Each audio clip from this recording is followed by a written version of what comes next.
When discussing the issues about black women, I think this quote definitely sums it up pretty well.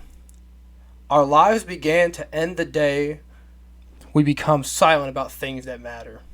This quote is very apparent even today, but even more palpable when it is with black women, black women in the media right today. According to Black and the Missing organization, black women of population in the U.S. is 13%. However, the drastic number that's crazy is 35% of them are missing. This is a staggering number that nobody seems to really be talking about regarding the country. You would think, like, with an issue like this, people would really try to focus on it a lot more. I believe this is mainly attributed to the media and the missing white woman syndrome. The missing white woman syndrome is regarded as media tends to focus on white women when they go missing rather than just black women in general or other peoples of color. But according to Barton Hickel of the Washington Reason Foundation, he discusses the differences on how media treated white women compared to the disappearance of black women. In this case, Hannah Graham, who was a white woman that went missing and was seeing a lot more media attention than another person named Shonen Johnson or Amy Acuna Valvita. Either little to no attention, media attention, or none at all, which I think is very interesting, especially because in this article, a lot of women went missing, similar to Alvita, and many of them have not been either found or have not been discussed, and I've never even seen anything about this, so I think that's really interesting. This media attention isn't just because of an agenda from a faceless corporation or anything, but the media and the news and newspapers and any other outlets are using the disappearance of other people like Stephanie Henry. When Richard Prince interviewed MSNBC, they said that they told him that they wanted to cut their piece short because of the interview because they were too focused on Paris Hilton case.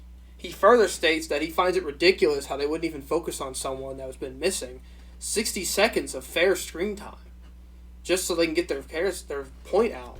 Even the Paris Hilton case was on a rise. This bias is clearly seen at the time, especially the recency of this case in the 2000s. The media's attention on the black community as a whole has been made to break apart the black character due to our country being built on years of oppression. Black people have come from slavery, have come from sexist, racist ideals, to go to out of slavery, to go back into Reconstruction, to then go through Jim Crow, and then once they go through Jim Crow, now we live in the era of silent racism. Gender and race have always been an issue in America, but it seems like the media definitely, you could see the bias in there. And according to Lily at the University Wire, she described this process as white people are no longer the majority. Nothing's going to change. Because the white people are the majority, that means that black people are always going to be oppressed. They're always going to have strife. And it doesn't help that our country is built off of this oppression and a lot of the things that have happened in the community in the past years. This idea of silent racism and sexism cannot be solved overnight. However, the inaction of white and black communities does not help and contributes to actions like the MSNBC that have made this racist ideal very apparent through their inaction. By not acting, you might as well just have you might as well just help to begin with, because you're helping that racist ideal to keep spreading and keep going on and on. I want to end this entire thing with just a quote that I find very interesting. This is also by Martin Luther King. He who passively accepts evil as much as involved in it as he who helps to penetrate it. He who accepts evil without protesting against it is really cooperating with it. And I find that's the entire issue of this white woman syndrome and just the entire thing of missing without action, which I call it, is many people don't understand the type of racist ideals they're supporting by not helping communities try to grow from it. And I feel like black women have this the most because they're racially marginalized,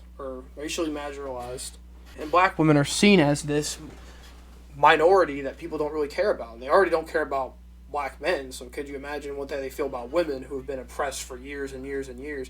Even the old white communities, white females, repress the black community, which in turn just creates this cycle of just hate and hatred. And I personally believe a lot of this stuff isn't going to be fixed overnight, but hopefully with people bringing attention to it and bringing it to media and talking about it, we'll hopefully find these black women that have went missing in the past couple of years, be able to find closure with that, and hopefully put more media coverage so we can find these people.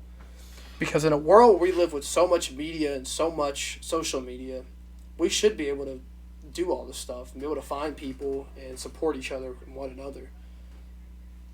And let's not make Missing Without Action be just the past. Let's keep it and help find all these people. Thank you.